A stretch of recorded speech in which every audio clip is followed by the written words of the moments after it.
Hello student, मैं Shiv sir आपका स्वागत करता हूं हमारे यूट्यूब चैनल ग्राउंड टीच में। आज हम छत्तीसगढ़ माध्यमिक शिक्षा मंडल रायपुर माह अक्टूबर असाइनमेंट नंबर 3 कक्षा 12वीं विषय हिंदी को कम्प्लीटली सॉल्व करेंगे। तो चलिए स्टार्ट करते हैं। इससे पहले यदि आपने अभी तक हमारे चैनल को सब्सक्राइब नहीं किया तो जल्द से सब्सक्राइब कर दीजिए और बेल आइकन को दबा दीजिए। साथ ही 10th एंड 12th वाले बच्चों को भी यह वीडियो जरूर शेयर करना और इसका वीडियो का PDF भी आपको डिस्क्रिप्शन बॉक्स में मिल जाएगा। चलिए आगे बढ़ते हैं, देखते हैं प्रश्न नंबर 1 क्या है। तो हिंदी का प्रश्न नंबर 1 आपको दिया गया है। जूझ कहानी में पिता को मनाने के लिए लेखक की मां द्वारा दत्ताजी राव की सहायता से एक चाल चली गई है। क्या ऐसा करना उचित है? यदि उचित है तो क्यों है? यह कारण आपको लिखना है। तो चलिए इसका हम लोग कारण देखते हैं और आंसर लिखते हैं। तो आंसर हो जाएगा आपका, लेखक पाठशाला जाने के लिए तड़पता है। उसके पिता ने उसे स्कूल जाने से रोक दिया है। पिता को मनाने में लेखक और उसकी मां सफल नहीं हो पाते हैं, इसीलिए उन्होंने दत्ताजी राव का सहारा लेते हैं और दत्ताजी राव के द्वारा कुछ कार्य किए जाते हैं। आप वीडियो को पॉज कीजिए और कम्प्लीटली आंसर नोट कीजिए। चलिए इसी क्रम में हम आगे बढ़ते हैं, आगे का आंसर नोट करते हैं। तो बाकी नोट यहाँ से आप कर लेंगे। थोड़ा सा 75 से 100 शब्दों में दिया है आंसर लिखने के लिए, 4 अंक का है, तो आप थोड़ा सा बड़ा आंसर कर लेंगे। इस प्रकार से प्रश्न 1 आपका कंप्लीट हो जाएगा, यहाँ तक कंप्लीट। अब आगे बढ़ते हैं तो प्रश्न नंबर 2 देखते हैं। प्रश्न नंबर 2 क्या पूछा गया है? पहलवान की ढोलक की आवाज का पूरे गांव पर क्या असर होता है, लिखिए। तो क्या असर होता है वह आपको लिखना है, पहलवान की ढोलक की आवाज की। तो चलिए आगे बढ़ते हैं और इसका आंसर नोट करते हैं। इसका आंसर हो जाएगा, ढोलक की आवाज ही रात्रि की विभीषिकता को चुनौती देती है सी जान पड़ती है। पहलवान संध्या से सुबह तक चाहे जिस ख्याल से ढोलक बजाता हो, पर ढोलक की आवाज गांव के अर्धमृत औषधि उपचार पृथ्व वही प्राणियों में संजीवनी शक्ति भरने का काम करती है। तो जो बीमार वगैरह व्यक्ति होते हैं उन सब में बहुत ही अच्छा प्रभाव डालता है यह ढोलक का आवाज़। तो इस प्रकार से आप इसका आंसर नोट कर सकते हैं। आगे बढ़िए, तो जो आंसर है ये पूरी तरीके से आप वीडियो पॉज कीजिए और आंसर नोट कर लीजिए। चलिए आगे बढ़ते हैं प्रश्न नंबर 3 की ओर। तो आपका प्रश्न नंबर 3 आता है। प्रश्न नंबर 3 क्या है? सहर्ष स्वीकारा है कविता किसको व क्यों स्वीकारने की प्रेरणा देती है, लिखिए। यह भी आपको 4 अंक का है, 75 से 100 शब्दों में लिखना है। तो चलिए उत्तर की ओर बढ़ते हैं। उत्तर हो जाएगा आपका, मुक्ति बोध की यह कविता अपनी सुख दुख की अनुभूतियों, गरीबी, प्रौढ़ विचार, व्यक्तिगत दृढ़ता, जीवन के खट्टे मीठे अनुभव, प्रेमिका का प्रेम व नूतन भावनाओं के वैभव को सहर्ष स्वीकार करने की प्रेरणा देती है। इससे व्यक्ति का जीवन सहज होता है। तो यह आपका आंसर हो जाएगा। 75 शब्द में बोला है तो थोड़े से इसमें पॉइंट और भी आप बढ़ा देंगे ताकि आपको नंबर बहुत अच्छे मिल सकें। तो ये पॉइंट आपके आ जाएंगे। फर्स्ट पॉइंट नंबर में आप डाल सकते हैं, कविता में जीवन के सुख दुख संघर्ष अवसाद उफा पठक को समान रूप से स्वीकार करने की बात कही गई है। Second point and third point. चलिए आगे बढ़ते हैं प्रश्न नंबर 4 की ओर। देखते हैं प्रश्न नंबर 4 क्या है। तो प्रश्न नंबर 4 आपका एक गद्यांश पूछा गया है। ठीक है, एक गद्यांश दिया हुआ है। इस गद्यांश को पढ़िए और पढ़ करके कुछ प्रश्न पूछे गए हैं उसके आपको आंसर लिखना है। चलिए आगे बढ़ते हैं। तो प्रश्न 3 दिए गए हैं यहाँ पे, क ख और ग। क है, ख है और ग है। तो चलिए प्रत्येक का हम लोग एक एक का आंसर लिखते हैं। आप आराम से गद्यांश पढ़ लीजिएगा और नोट कर लीजिएगा। आंसर हम लोग यहाँ पे देखते हैं। पहला है क। कस्टम वाले की किताब पर क्या लिखा था? ठीक है, यह आंसर आपको लिखना है। तो कस्टम वाले की किताब पर शम्सुल सलाम की तरफ से सुनील दास गुप्त को प्यार के साथ ढाका 1946 यह लिखा हुआ था। ठीक है, अब ख की ओर बढ़ते हैं। तो ख में लिखा है कि कस्टम वाला कहाँ का था, वह भारत कब आया था? तो कस्टम वाला ढाका का था, जब डिवीजन हुआ तभी आए थे।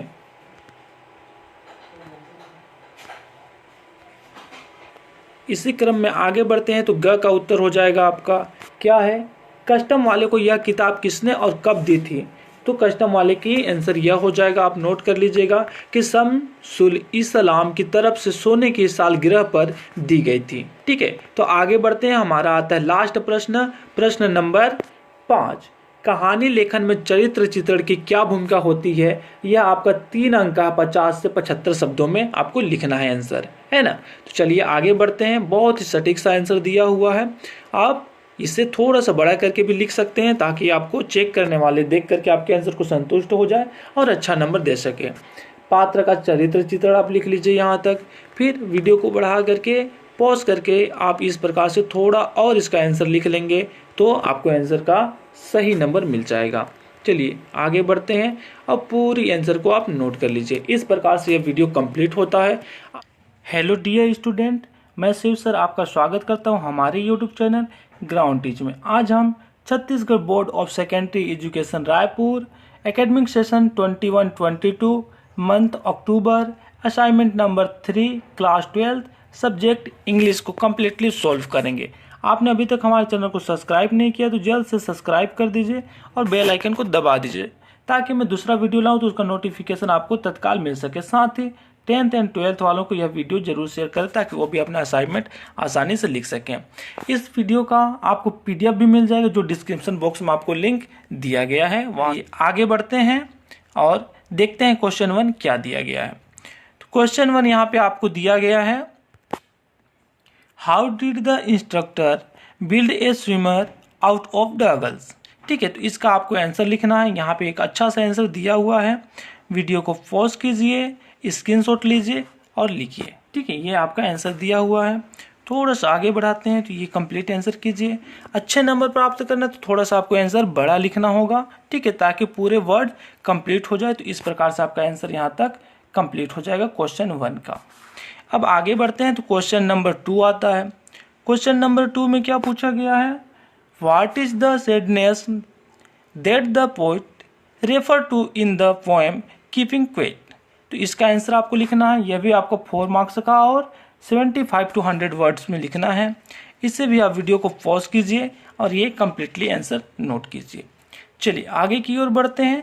क्वेश्चन नंबर आपका 3 आता है। क्वेश्चन नंबर 3 क्या पूछा गया है कि our club is going to organise an inter class singing competition, write a notice in about 50 words inviting names of student who want to participate in it, give all the necessary details. You are Arpan, Ankita, secretary, music club, Aakash public school. ये भी आपको 4 marks का 75 to 100 words में लिखना है। ठीक है, inter singing competition हो रहा है। तो चलिए इसको भी आंसर हम लोग नोट डाउन करते हैं बहुत अच्छा सा। तो सबसे पहले आपको आंसर में स्टार्टिंग में एक सेंटर पॉइंट में नोटिस करके लिखना है, उसको एक ब्लैक पेन से इस तरीके से आप डब्बे में पैक कर देंगे, है ना। अब यहाँ से आपका जो आंसर आपका स्टार्ट होता है, इसको एक डब्बा बनाएंगे। डब्बा के अंदर में inter class singing competition bold colour में आप काले कलर पेन से यूज करेंगे और बाकी को इस तरीके से नोट कर देंगे। आगे बढ़ते हैं, तो इस प्रकार से आप म्यूजिक क्लब लिखने के बाद उसके डिटेल्स वगैरह डाल देंगे।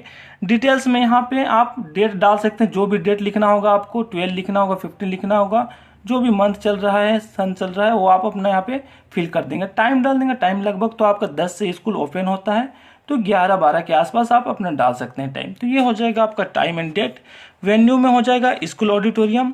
आगे बढ़ेंगे तो प्राइज हो जाएगा। प्राइज में क्या होगा, सर्टिफिकेट दिया जाता है एंड कैश प्राइज भी दिया जाता है।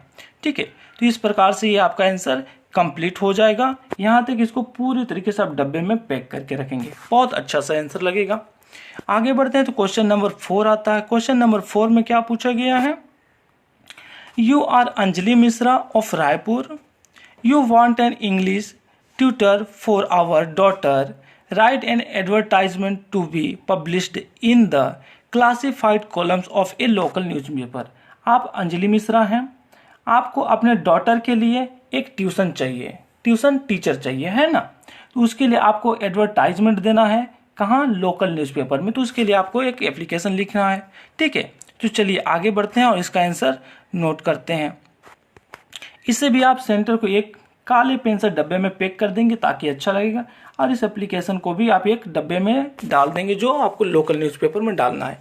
तो इस प्रकार से आप इसका आंसर लिख लेंगे, इसका भी बहुत अच्छा नंबर मिलेगा। साथ ही यहाँ पे लास्ट में आप अपना कॉन्टैक्ट नंबर दे सकते हैं। ठीक है, कॉन्टैक्ट नंबर जिससे वो कॉन्टैक्ट करेंगे और आपको टीचर मिल जाएंगे। चलिए आगे बढ़ते हैं। तो क्वेश्चन नंबर 5 आता है। क्वेश्चन नंबर 5 आपको अथवा में दिया गया है। 2 क्वेश्चन दिए गए हैं, क्वेश्चन नंबर 5 और एक अथवा दिया है ना। तो फर्स्ट है आपका कि write a letter to our friend congratulation him her on his her success in class 12th board. वो क्लास 12th बोर्ड में सक्सेस प्राप्त किया है तो उसे आपको कॉन्ग्रेचुलेसन देना है। और अथवा में दिया है कि write an application to the principal of our school for fee concession. आपको अपने प्रिंसिपल को एप्लीकेशन लिखना है फीस कंसेशन के लिए। तो अब दोनों ही लिख सकते हैं, दो में से कोई सा भी लिखिए। चलिए आगे बढ़ते हैं और हम लोग फर्स्ट का आंसर लिखते हैं, है ना। इस प्रकार से आप क्वेश्चन नंबर 5 का आंसर डालेंगे और एड्रेस वगैरह लिखेंगे, डेट लिखेंगे, अपने फ्रेंड को लिखेंगे, साथ ही आगे बढ़ाएंगे। तो ये आपका कंप्लीट आंसर यहाँ पे हो जाता है। इस तरीके से वीडियो पॉज कीजिए, नोट कीजिए, है ना।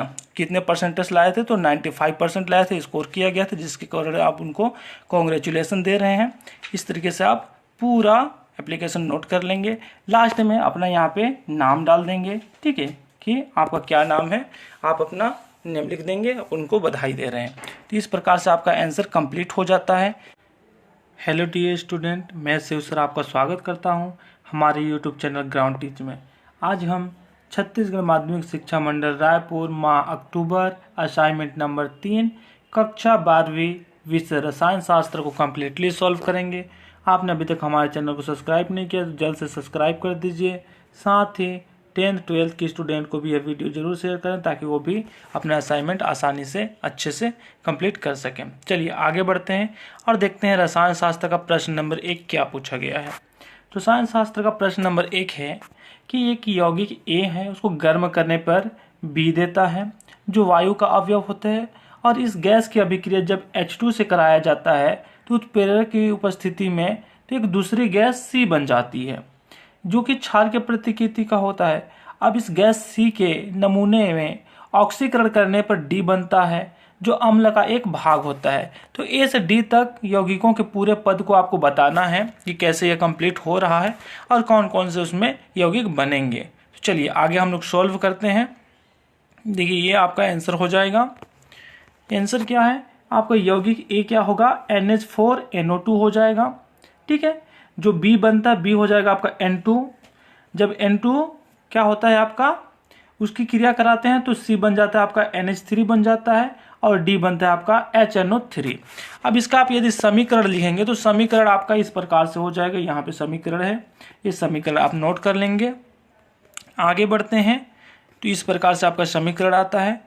सेकेंड क्वेश्चन की ओर बढ़ते हैं। तो प्रश्न नंबर 2 आपका है। प्रश्न नंबर 2 आपके 3 क्वेश्चन के माध्यम से पूछा गया है ना। तो पहला प्रश्न 2 का हो जाएगा सल्फर के अल्फा और बीटा का संक्रमण ताप क्या है, ठीक है। तो जिस ताप पर कोई पदार्थ अपनी क्रिस्टल अवस्था बदल देता है उसे उसका संक्रमण ताप कहते हैं। यह आप डिफिनेशन भी याद कर लेंगे, एक अच्छा सा डिफिनेशन आपको मिल जाएगा। उदाहरण के लिए हम रोम्बिक सल्फर को लें तो 95.6 डिग्री सेल्सियस होता है, ऊपर गर्म किया जाता है तो यह मोनोक्लिनिक सल्फर में बदल जाता है। यदि इसे पुनः 95.6 डिग्री सेल्सियस तक ठंडा किया जाए तो यह पुनः रोम्बिक सल्फर में बदल जाता है। अतः इनका संक्रमण ताप क्या हो जाएगा आपका, 95.6 डिग्री सेल्सियस हो जाएगा दोनों का। चलिए आगे बढ़ते हैं। तो प्रश्न 2 आ जाता है। प्रश्न 2 पूछा है आपसे कि SO2 किस प्रकार के एक वायु प्रदूषक है। तो इसका आंसर हो जाएगा आपका SO2 एक अत्यंत हानिकारक गैस है। वायुमंडल में इसकी उपस्थिति से श्वसन रोग, हृदय रोग, गले तथा आंखों में अनेक परेशानियां उत्पन्न हो जाती है। यह अम्ल वर्षा का मुख्य कारण भी होता है। तो इस प्रकार से यह प्रदूषक होता है। साथ ही आप इसका थोड़ा सा समीकरण भी लिख देंगे जिससे आपको अच्छे नंबर मिलेंगे। चलिए आगे बढ़ते हैं। तो इसका एक समीकरण यहाँ तक भी है, यह वायु प्रदूषक होता है। प्रश्न 3 इसका आ जाता है। प्रश्न 3 है कि ओजोन का मात्रात्मक आकलन कैसे किया जाता है। तो उत्तर हो जाएगा जब ओजोन पोटेशियम आयोडाइड के अधिक के जिसे बोरेट बफर के साथ बफरीकृत करते हैं तो अभिक्रिया करती है तो आयोडीन उत्पन्न होती है। इसे सोडियम थायोसल्फेट के मानक विलयन के साथ अनुमापित करते हैं। इस प्रकार 0.3 मात्रात्मक आकलन किया जाता है, ठीक है। तो ये हो जाएगा आपका ओजोन का मात्रात्मक आकलन। आगे बढ़ते हैं तो हमारा आता है प्रश्न 3। अब प्रश्न 3 भी आपको 3 पॉइंट में पूछा गया है। पहला क्वेश्चन है, फ्लोरीन के असामान्य व्यवहार के 2 उदाहरणों द्वारा दर्शाइए। तो देखिए पहला उसका असामान्य व्यवहार क्यों होता है, तो पहला कारण है कि लघु आकार का होना, दूसरा उच्च ऋण विद्युतता का होना। तो ये इसके 2 कारण हैं। कारण के साथ आप उदाहरण नोट करेंगे तो ये आपके यहाँ पे 2 उदाहरण दिए गए हैं, फर्स्ट उदाहरण एंड सेकेंड उदाहरण, अच्छे से नोट कर लीजिए। आगे बढ़ते हैं तो सेकेंड पॉइंट आता है, सेकेंड क्वेश्चन कि क्लोरीन की विरंजक क्रिया का कारण बताइए कि क्या कारण है कि क्लोरीन विरंजक क्रिया करती है। तो यह इसका पूरा कंप्लीटली आंसर हो जाएगा। यहाँ से आप यहाँ तक इसको पूरी तरीके से नोट कर लीजिए।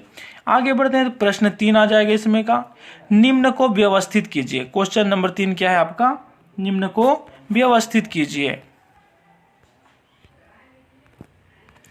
यहाँ पर आपका पहला क्वेश्चन है अम्ल सामर्थ्य बढ़ते क्रम में और सेकेंड क्वेश्चन है अम्ल सामर्थ्य घटते क्रम में। यहाँ पे H है, इसको सुधार लेंगे HF होगा। तो इसका आंसर हो जाएगा फर्स्ट का HF, HCl, HBr और HI तक बढ़ते जाता है बढ़ते क्रम में, ठीक है। और अम्ल सामर्थ्य के घटते क्रम में यह आपका आंसर हो जाएगा। अब हम लोग प्रश्न 4 की ओर बढ़ते हैं। तो 4 का पहला प्रश्न है, उत्कृष्ट गैसों के कम क्रियाशील होने के 2 कारण बताइए। कौन कौन से 2 कारण हैं कि उत्कृष्ट गैसें कम क्रियाशील होते हैं। तो यहाँ पे आपका प्रथम कारण हो जाएगा उत्कृष्ट या अक्रिय गैसों के सभी कक्षा पूर्णतः भरे होने के कारण संतृप्त होती हैं और इसी कारण रासायनिक रूप से निष्क्रिय होती हैं। आगे बढ़ते हैं तो इसका दूसरा कारण हो जाएगा यहाँ पे, ठीक है, ये इसका सेकेंड कारण हो जाएगा कि इन तत्वों के आयनन विभव उच्च होते हैं अतः ये रासायनिक क्रिया में भाग नहीं लेते, ठीक है। अब प्रश्न 2 आता है आपका कि हीलियम को गोताखोरी के उपकरणों में उपयोग क्यों किया जाता है। तो इसका कारण लिखना है आपको। तो इस प्रकार इसका आंसर हो जाएगा कि ऑक्सीजन के साथ हाइड्रोजन भी समुद्री गोताखोरों द्वारा तैराकी उपकरण में प्रयुक्त की जाती है। चूंकि यह रक्त में बहुत कम घुलनशील होती है, ये इसलिए यह डिकम्प्रेशन घटती है तथा गोताखोरों में श्वासोच्छ्वास में थोड़ी दिक्कत का कारण होती है। रुधिर में इसकी विलेयता बहुत कम होती है, इस कारण इसे यूज किया जाता है। हम आगे बढ़ते हैं। अब प्रश्न 3 है। प्रश्न 3 इसमें क्या पूछा गया है कि NF3 एक ऊष्मा क्षेपी यौगिक है पर NCl3 एक ऊष्मा शोषी यौगिक है, ठीक है। तो ये ऐसा क्यों होता है, यह आपको कारण लिखना है। तो देखिए ये आपका आंसर हो जाएगा, इस आंसर को नोट कर लेंगे। साथ ही आगे बढ़ते हैं तो आपका अगला क्वेश्चन नहीं है, अब यहाँ पे समाप्त होता है ना टोटल। हेलो डियर स्टूडेंट, मैं शिव सर आपका स्वागत करता हूँ हमारे यूट्यूब चैनल ग्राउंड टीच में। आज हम छत्तीसगढ़ माध्यमिक शिक्षा मंडल रायपुर माह अक्टूबर असाइनमेंट नंबर 3 कक्षा 12वीं विषय भौतिक शास्त्र को कम्प्लीटली सॉल्व करेंगे। तो आपने अभी तक हमारे चैनल को सब्सक्राइब नहीं किया तो जल्द से सब्सक्राइब कर दीजिए। साथ ही 10th-12th को यह वीडियो जरूर शेयर करें ताकि वो भी अपना असाइनमेंट अच्छे से लिख सकें। और एक खास बात, आपने अभी तक बाकी विषयों का अगर असाइनमेंट आंसर नहीं लिखे हैं तो हमारे चैनल पर चले जाइए, प्लेलिस्ट पर चले जाइए, वहाँ से आप लिख सकते हैं। पूरे विषय का अपलोड कर दिया गया है। साथ ही इस वीडियो का PDF लिंक भी आपको मिल जाएगा डिस्क्रिप्शन बॉक्स में, वहाँ से आप PDF प्राप्त कर सकते हैं। चलिए देखते हैं प्रश्न नंबर 1 क्या पूछा गया है। तो प्रश्न नंबर 1 में 2 पार्ट में पूछा गया है, A एंड B। ये पूछा गया है कि सिद्ध कीजिए कि क्षण चुंबक और धारावाही परिनालिका एक जैसे चुंबकीय क्षेत्र उत्पन्न करते हैं। और B है, क्या प्रत्येक चुंबकीय विन्यास का एक उत्तरी और एक दक्षिणी ध्रुव होना आवश्यक है। एक टोरॉइड के चुंबकीय क्षेत्र के संबंध में इस विषय में अपनी टिप्पणी दीजिए। तो चलिए आगे बढ़ते हैं, दोनों को बारी बारी से नोट करते हैं।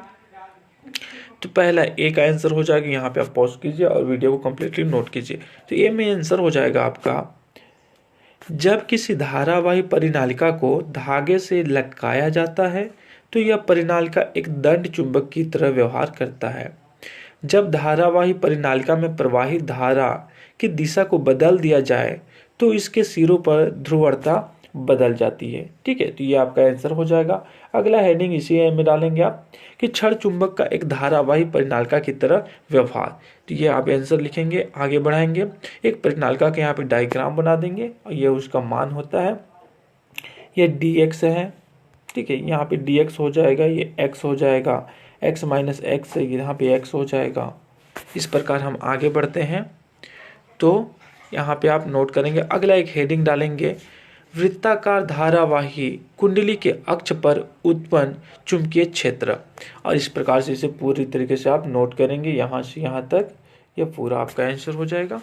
और आगे बढ़ते हैं तो इस प्रकार से 2 पॉइंट और लिखेंगे, यहाँ तक आपका कंप्लीट आंसर हो जाएगा। ठीक है, अतः लास्ट में आप लिख देंगे परिनालिका के द्वारा चुंबकीय क्षेत्र दंड चुंबक के चुंबकीय क्षेत्र के समान है। तो यह आपका आंसर कंप्लीट हो जाएगा ए का। अब बढ़ते हैं हम लोग 1 के बी की ओर। तो 1 का बी क्वेश्चन का आंसर हो जाएगा, प्रत्येक चुंबकीय विन्यास का एक उत्तरीय और दक्षिणी ध्रुव होना आवश्यक नहीं है।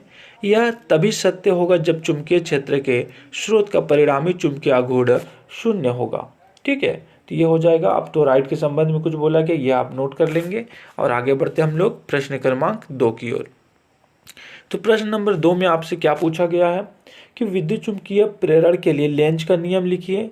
एक समान चुंबकीय क्षेत्र के लंबवत नियत वेग से गति कर रहे आयताकार लूप में प्रेरित विद्युत वाहक बल का व्यंजक स्थापित कीजिए और आवश्यक चित्र बनाइए।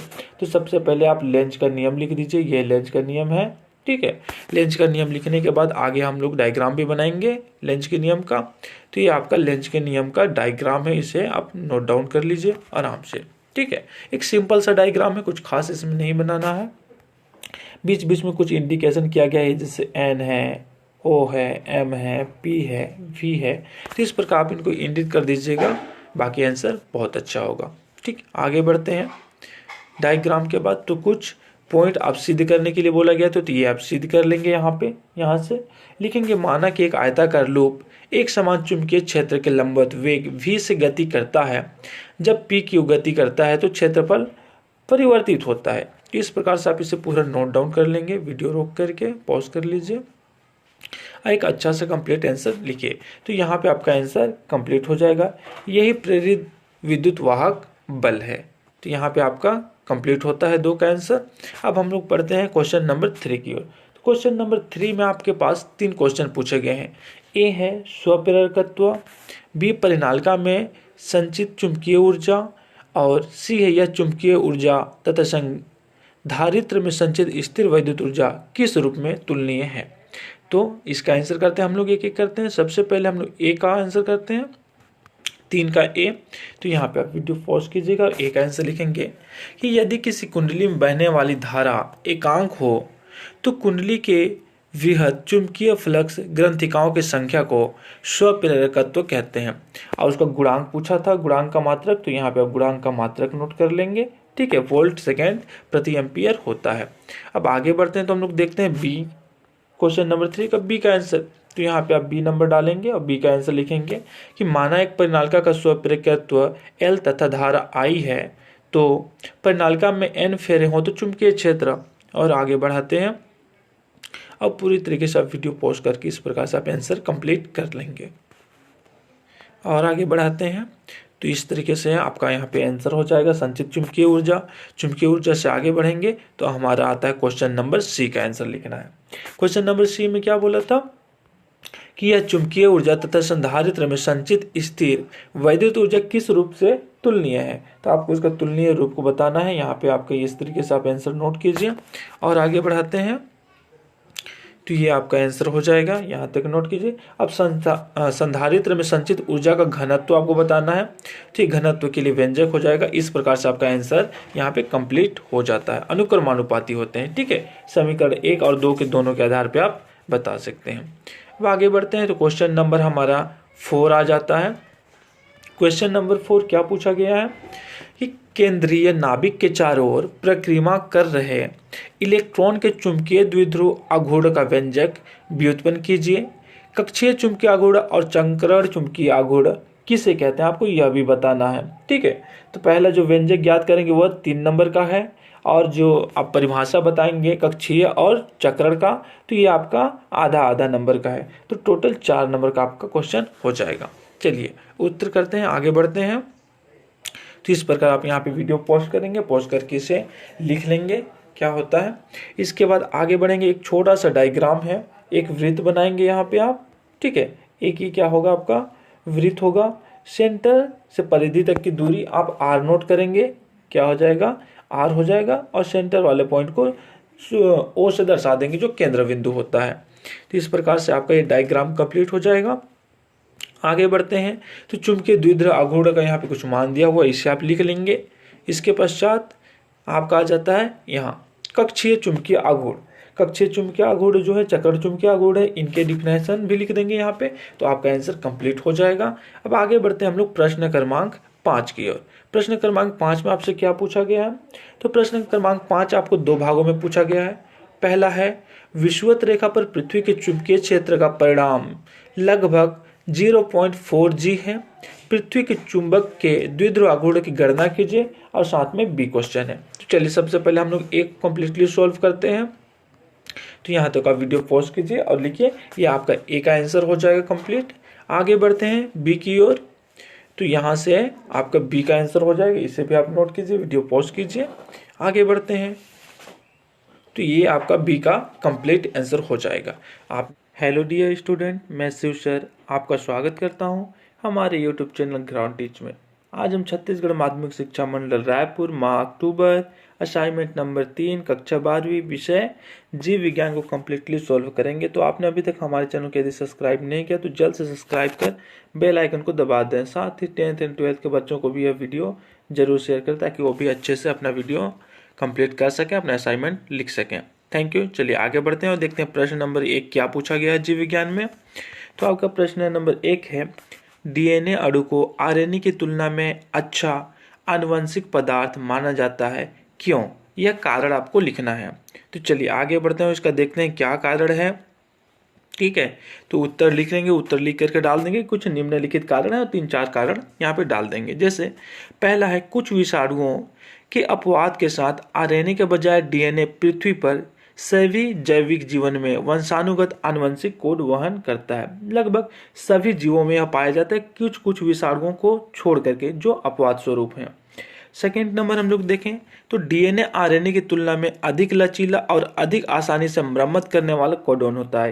यदि आपके बॉडी में किसी तरीके की कुछ दिक्कत होती है तो उसे आसानी से वह मरम्मत कर सकता है।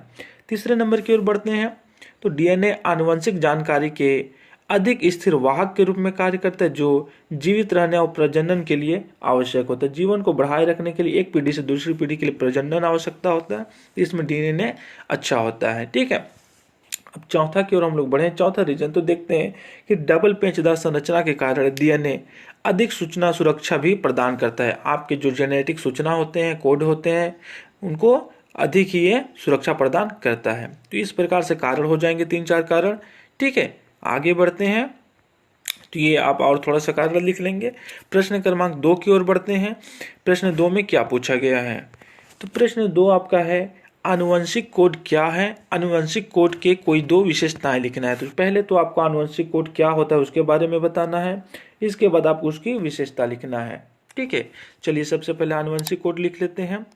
डीएनए और बाद में ट्रांसक्रिप्शन द्वारा बने एमआरएनए पर नाइट्रोजन क्षार का विशिष्ट अनुक्रम है, जिनका अनुवाद प्रोटीन के संश्लेषण के लिए एमिनो अम्ल के रूप में किया जाता है। एक एमिनो अम्ल निर्दिष्ट करने वाले 3 नाइट्रोजन क्षारों के समूह को कोडन करता है या कोड या प्रकट करता है, जिसे हम आनुवंशिक कोड कहेंगे। अब इसके हम लोग विशेषताएं देख लेते हैं। तो चलिए 2 विशेषताएं देख लेते हैं यहाँ पे। विशेषता नंबर फर्स्ट है त्रिक प्रकट या ट्रिपलेट कोड, और सेकेंड है अर्धद्विराम या विहीन कोड। ठीक है, तो ये हो जाएंगे, इनकी 2 विशेषताएं हैं। आगे बढ़ते हैं प्रश्न क्रमांक 3 की ओर। तो प्रश्न 3 आपको क्या पूछा गया है देखते हैं। प्रश्न 3 है आपका, टीआरएनए, एमआरएनए और आरआरएनए में अंतर स्पष्ट करना है। ठीक है, यहाँ पे देखिए थोड़ा सा मिस्टेक हुआ है, टीआरएनए लिखा गया, ये क्या होगा? एमआरएनए होगा, है ना। यहाँ पे आंसर में सही लिखा हुआ, इसको आप सुधार लेंगे।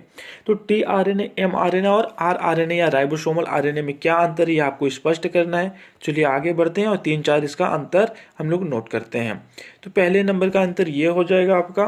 ठीक है, टीआरएनए एक अणु छोटा आरएनए अणु है जो तिपतिया घास के आकार का होता है।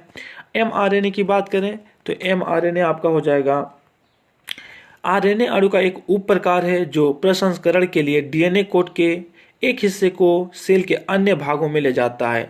मतलब मैसेंजर का काम करता है, एक जगह से दूसरी जगह पहुंचाने का काम करता है। लास्ट देखते हैं हम लोग आरआरएनए। तो आरआरएनए अणु राइबोसोम का एक घटक होता है जो अनुवाद के अंग के रूप में कार्य करता है। आगे बढ़ते हैं तो दूसरा अंतर हो जाएगा, दूसरा अंतर क्या हो जाएगा कि जो है आपका टीआरएनए तिपतिया घास के पत्ते का आकार का होता है, एमआरएनए आकार में रैखिक होता है और आरएनए गोले के आकार का अणु होता है। तीसरा अंतर देखते हैं तो विशिष्ट एमिनो एसिड को राइबोसोम में ले जाता है। ठीक है, कौन सा? टीआरएनए। और एमआरएनए नाभिक से राइबोसोम तक पॉलीपेप्टाइड के ट्रांसक्रिप्शन डीएनए को ले जाने का काम करता है। और आरआरएनए कोडॉन या एंटीकोडॉन अनुक्रमों का अभाव होता है। ठीक है, आगे बढ़ते हैं तो चौथा अंतर देखते हैं। ठीक, चौथा अंतर क्या हो जाएगा? इनके आकार के बारे में बताया गया है। ये है आपका टीआरएनए का आकार, ये हो जाएगा एमआरएनए का, और ये हो जाएगा आपका आरआरएनए का आकार। इस प्रकार से आप पूरा आंसर कंप्लीट कर सकते हैं। आगे बढ़ते हैं प्रश्न क्रमांक 4 की ओर। प्रश्न क्रमांक 4 में क्या पूछा गया आपसे क्वेश्चन? कैंसर कोशिका सामान्य कोशिका से कैसे अलग होता है? एक होता है कैंसर कोशिका, दूसरा सामान्य कोशिका जो नॉर्मल बॉडी में पाए जाते हैं। वो दोनों में क्या अंतर है, क्या अलग है, उसके बारे में आपको लिखना है। तो निम्नलिखित अंतर है करके डाल देंगे। पहला नंबर कि पर्याप्त कोशिकाएं मौजूद होने पर सामान्य कोशिका बढ़ना या प्रजनन करना बंद कर देती हैं, लेकिन इसके विपरीत पर्याप्त कोशिकाएं मौजूद होने पर कैंसर कोशिकाएं क्रमशः बढ़ना बंद नहीं करती, वो बढ़ती रहती। कैंसर कोशिका यदि एक कोशिका बन गई तो कंटिन्यूअस क्या होंगे? बढ़ते रहेंगे, जिससे आदमी की मृत्यु तक हो जाती है, डेथ होती है। आगे बढ़ते हैं, दूसरा कारण देखते हैं, दूसरा अंतर। तो दूसरा अंतर हो जाएगा आपका सामान्य कोशिकाएं पास पास की अन्य कोशिकाओं में भेजे गए संकेतों का जवाब देती हैं, जबकि कैंसर कोशिकाएं सामान्य कोशिकाओं की तरह कोई कोशिकाओं के साथ बातचीत नहीं करती। तीसरा अंतर लिख लेंगे, इस प्रकार से कंप्लीट हो जाएगा। आगे बढ़ते हैं तो आता है आपका प्रश्न क्रमांक 5। प्रश्न क्रमांक 5 में क्या पूछा गया है? निम्नलिखित रोगों के रोगजनक, पहला, सेकंड संक्रमण और तीसरा संलक्षणों को संक्षिप्त में लिखना है। पहला है अमीबा, सेकंड हैजा और तीसरा मलेरिया के बारे में। तो सबसे पहले चलिए अमीबा को सॉल्व करते हैं। अमीबा के रोगजनक के बारे में लिखते हैं। तो इस प्रकार से आप रोगजनक लिख लेंगे। आगे बढ़ेंगे तो ये हो जाएगा उसके संक्रमण कैसा होता है, संक्रमण नोट करेंगे। संक्रमण से आगे बढ़ते हैं तो संलक्षण आ जाएंगे। ठीक है, तो ये आपका हो जाएगा संलक्षण, नोट कीजिए। अब आगे बढ़ते हैं ब नंबर। ब नंबर क्या है आपका? हैजा। तो सबसे पहले हैजा का रोगजनक के बारे में लिख लेते हैं, कंप्लीटली रोगजनक हो जाएंगे। रोगजनक से बढ़ेंगे तो संक्रमण आ जाएगा। इस तरीके से आप इनका संक्रमण लिख लेंगे, संक्रमण के बाद संलक्षण, तो ये आपका कंप्लीट आंसर हो जाएगा। इसके बाद बढ़ेंगे तो स नंबर की ओर। स नंबर क्या है? मलेरिया। मलेरिया क्यों होता है, किसके कारण से होता है, ये आप रोगजनक पहले लिख लीजिए। संक्रमण कैसे होता है, संक्रमण लिखिए। इसके बाद आपके बढ़ेंगे कहाँ? संलक्षण की ओर। तो ये आपका संलक्षण हो जाएगा, जिससे बुखार, पसीना आना, शरीर में दर्द, उल्टी आना, ये सब इसके लक्षण होते हैं। प्रश्न नंबर 6 की ओर बढ़ते हैं तो 6 क्या पूछा गया है? प्रोटीन संश्लेषण को विस्तार से आपको समझाना है कि प्रोटीन संश्लेषण कैसे होता है, किस क्रिया के द्वारा होता है, कैसी प्रक्रिया है, उसके बारे में आपको लिखना है। तो वीडियो यहाँ पे आप पॉज कीजिए, कंप्लीटली आंसर नोट डाउन कीजिए, स्क्रीनशॉट लीजिए। जैसे देखो, प्रोटीन संश्लेषण प्रोटीन का निर्माण है। जैविक प्रणालियों में यह कोशिकाओं के अंदर किया जाता है। तो ये सभी जीवों में प्रोटीन का निर्माण होता है। ठीक है, ये एक प्रक्रिया होता है। आगे बढ़ते हैं, बाकी आंसर नोट डाउन करते हैं। तो इस प्रकार से आपका आंसर कंप्लीट हो जाता है। प्रोटीन का संश्लेषण होता है। यदि आपने हेलो डियर स्टूडेंट, मैं शिव सर आपका स्वागत करता हूं हमारे यूट्यूब चैनल ग्राउंड टीच में। आज हम छत्तीसगढ़ माध्यमिक शिक्षा मंडल रायपुर माह अक्टूबर असाइनमेंट नंबर 3 कक्षा 12वीं विषय गणित को कम्प्लीटली सॉल्व करेंगे। आपने अभी तक हमारे चैनल को सब्सक्राइब नहीं किया तो जल्द से सब्सक्राइब कर दीजिए और बेल आइकन दबा दीजिए। साथ ही 10th और 12th को बच्चों को वीडियो जरूर शेयर करना, ताकि वो भी अपना असाइनमेंट कम्प्लीटली सॉल्व कर सकें। एक और खास बात, इस वीडियो का आपको PDF भी मिल जाएगा, जो आप डिस्क्रिप्शन बॉक्स से जा करके लोड कर सकते हैं। यदि आपने अभी तक बाकी विषयों के असाइनमेंट आंसर नहीं नोट किए हैं तो चैनल में चले जाइए, वहां से आपको पूरे विषयों के असाइनमेंट आंसर मिल जाएंगे और नोट कर लीजिए। अब हम लोग देखते हैं प्रश्न नंबर 1 क्या पूछा गया है।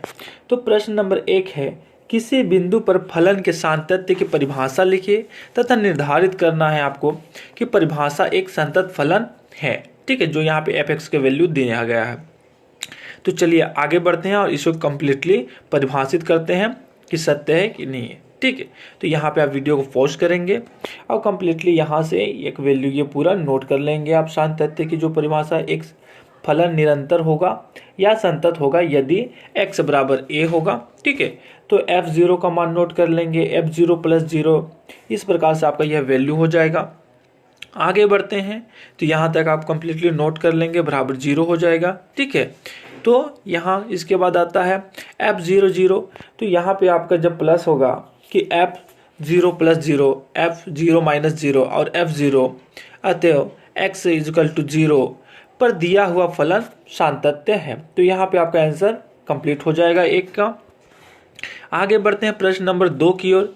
तो प्रश्न नंबर 2 आपसे क्या पूछा गया है कि किसी बिंदु पर फलन के अवकलनीयता की परिभाषा लिखिए तथा सिद्ध कीजिए जब f(x) = x - 1 और x = 1 आकलित नहीं है। तो इस वैल्यू पे आपको यह परिभाषा लिखना है और सिद्ध करना है। चलिए आगे बढ़ते हैं। सबसे पहले आप परिभाषा लिख लीजिए। अवकलनीयता का परिभाषा, कोई फलन किसी बिंदु पर अवकलनीय होता है यदि उस बिंदु पर फलन का आकलन विद्यमान हो। तो यह आपका क्या हो जाएगा, परिभाषा हो जाएगा। ठीक है, या एक और परिभाषा आप लिख सकते हैं, या उस बिंदु पर फलन का दायां अवकलज और बायां अवकलज समान हो। आगे बढ़ते हैं और वैल्यू सिद्ध करते हैं कंप्लीटली। तो यहाँ तक आप वीडियो को पॉज कीजिए और यहाँ से आप लिखिए, दिया है करके लिखिए f(x) का वैल्यू है ना। तो अब आगे बढ़ते हैं। तो यहाँ तक आप वीडियो को पॉज कीजिएगा और यहाँ से आंसर कंप्लीट नोट कर लीजिए। ठीक है, लास्ट में आप लिखेंगे, अतः दिया गया फलन x = 1 अवकलन यही नहीं है, है ना, और यही आपको सिद्ध करना था। तो यहाँ पे आपका आंसर कंप्लीट हो जाता है। आगे बढ़ते हैं प्रश्न क्रमांक 3 की ओर। तो प्रश्न क्रमांक 3 हो जाएगा आपका फर्स्ट और सेकंड, 2 क्वेश्चन दिया गया है। आपको dy/dx ज्ञात करना है यदि y = sin इनवर्स हो और वहाँ पे 0 > x > 1 हो तो। ठीक है, चलिए सॉल्व करते हैं आंसर। यहाँ पे हल में लिखेंगे आप y = sin इनवर्स। इसके बाद यहाँ तक वीडियो को पॉज कीजिए, कंप्लीटली नोट कीजिए। आगे बढ़ाते हैं वीडियो को। तो यहाँ तक आप कंप्लीटली नोट कर लीजिए इस प्रकार से, और आगे बढ़ाते हैं। तो यहाँ से आपका सेकेंड का आंसर आ जाता है। सेकेंड का आंसर यहाँ से नोट कीजिए, वीडियो को पॉज कीजिए और लिखिए, साथ में शेयर कीजिए ताकि बाकी लोग भी इसका आंसर लिख सकें। ठीक है, चलिए आगे बढ़ते हैं और देखते हैं इसका कंप्लीट आंसर। तो यहाँ तक आप वीडियो पॉज कीजिए और लिखिए, यहाँ तक लिख लीजिए। तो फिर आगे बढ़ाते हैं। तो यहाँ पे आपका हो जाएगा क्या, सिद्ध होता है। यहाँ पे आंसर कंप्लीट हो जाएगा। चलिए आगे बढ़ते हैं प्रश्न नंबर 4 की ओर। प्रश्न नंबर 4 में क्या पूछा गया है, वर्धमान और व्यासमान फलन के लिए प्रथम अवकलन परीक्षण लिखिए। ठीक है, अंतराल ज्ञात कीजिए जब f(x) का वैल्यू क्या हो, sin x + cos x हो। तो यहाँ पे आपको इसको फाइंड आउट करना है। तो चलिए आगे बढ़ते हैं, इसका कंप्लीट आंसर नोट करते हैं। यहाँ पे आप पॉज कीजिए वीडियो और यहाँ से यहाँ तक पूरा आप नोट कर लीजिए, ये आंसर हो जाएगा इसका। आगे बढ़ते हैं। तो एक डायग्राम है, डायग्राम को भी अच्छे से यहाँ पे आप बना लेंगे। डायग्राम को एक डब्बे में पैक कर देंगे ताकि देखने में और भी अच्छा लगे और टीचर आपको अच्छे नंबर दे सकें। ठीक है, आगे बढ़ते हैं। इसका मान नोट करते हैं। व्यासमान के लिए यहाँ पे वैल्यू दिया गया है। तो इस प्रकार आपका 4 का आंसर कंप्लीट हो जाता है। अब आगे बढ़ते हैं प्रश्न क्रमांक 4 की ओर। अवकलज के पदों में वक्र के एक दिए हुए बिंदु पर स्पर्श रेखा तथा अभिलंब की परिभाषा लिखना है और इस वक्र का समीकरण ज्ञात करना है। तो चलिए आगे बढ़ते हैं, परिभाषा लिखते हैं और समीकरण ज्ञात करते हैं। आप यहाँ तक वीडियो को पॉज कीजिए और एक परिभाषा लिख लीजिए पहले, इसके बाद समीकरण ज्ञात करते हैं। दिया है, ठीक है, x की घात 2/3 प्लस y की घात 2/3 बराबर 2 लिखेंगे। अब दोनों पक्षों के सापेक्ष अवकलन कर देना है। ठीक है, जब अवकलन कर देंगे तो अवकलन करने के बाद यह वैल्यू आपके पास सामने आ जाएगा। आगे बढ़ते हैं और बाकी पदों को भी कंप्लीटली सोल्व करते हैं। तो इस प्रकार से आपका यहाँ पे समीकरण अवकलित हो जाएगा और सोल्व हो जाएगा। यहाँ पे आप लिख देंगे कि 1 पर वक्र की स्पर्श रेखा का समीकरण y - 1 = dy/dx 1 x - 1 है। ठीक है। अब इसे और आगे आप कंप्लीटली सॉल्व करेंगे तो इस प्रकार से वैल्यू आ जाएगा जो कंप्लीट हो जाएगा, ठीक है। या यहाँ पे आपका आंसर कंप्लीट होता है। Thank you. आपने अभी तक हमारे वीडियो को देखे इसके लिए बहुत बहुत धन्यवाद। आपने अभी तक चैनल को सब्सक्राइब नहीं किया तो जल्द से सब्सक्राइब कीजिए और शेयर कीजिए ताकि बाकी बच्चे भी इस वीडियो को देख करके अपना असाइनमेंट अच्छा सा लिख सकें। मिलते हैं नेक्स्ट वीडियो में। जय हिंद।